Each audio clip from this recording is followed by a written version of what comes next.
សួស្តីអ្នកទាំងអស់គ្នាថ្ងៃនេះខ្ញុំនឹងណែនាំអ្នកទាំងអស់គ្នាមួយអំពីអាហារូបករណ៍ 100% ទៅសិក្សានៅប្រទេសឆែកអ្នកទាំងអស់គ្នា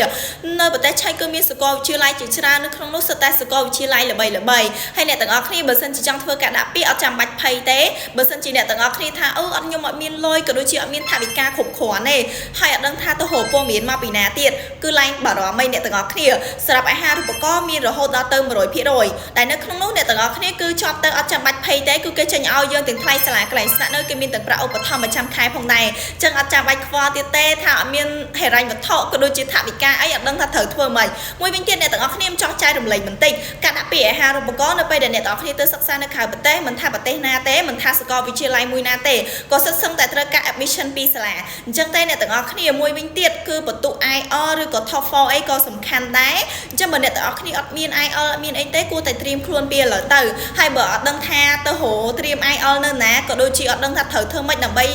ដឹងពីការស្នើសុំ admission ពីសាលាឯងអ្នកទាំងអស់គ្នាធ្វើការប្រឹក្សាជាមួយនឹងខាង Study Abroad Center របស់យើងបាន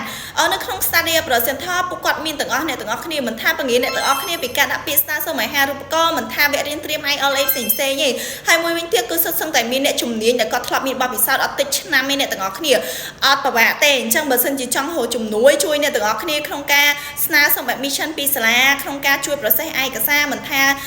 personal statement ឬក៏ recommendation អីពីគ្រូអីទេពួកគាត់មានទាំងអស់អ្នកទាំងអស់គ្នាហើយបើអ្នកគ្នាអត់ដឹងថាខ្ញុំជាប់ហើយគួរត្រៀមខ្លួនមិនអីមិនគឺមករកខាងយើងមកអត់ប្រវត្តិទេអញ្ចឹងបើសិនជាអ្នកទាំងអស់គ្នាចង់ដាក់អាហារូបករណ៍ទៅសិក្សានៅឯប្រទេសឆែកដែលអាហារូបករណ៍ 100% ក៏ដូចជាត្រៀមប្រឡង IELTS ឲ្យបានបន្ទុកស្ករច្រើនអ្នកទាំងអស់គ្នាធ្វើការប្រឹក្សាជាមួយនឹងខាង Study Abroad Center របស់យើងបានឬក៏អ្នកទាំងអស់គ្នាទំនាក់ទំនងតាមរយៈ Telegram 0983 313 668ចឹងអ្នកទាំងអស់គ្នាសម្រាប់ការយាល័យរបស់យើងក៏នៅខាងបឹងតបៃដែរបើអ្នកទាំងអស់គ្នាចង់មកផ្ទាល់ក៏បានដែរណាគ្រាន់តែឆាតចូល Telegram ជាមួយនឹងក្រុមការងាររបស់យើងក៏នឹងទម្លាក់ទីតាំងជូនផងដែរអរគុណច្រើនអ្នកទាំងអស់គ្នា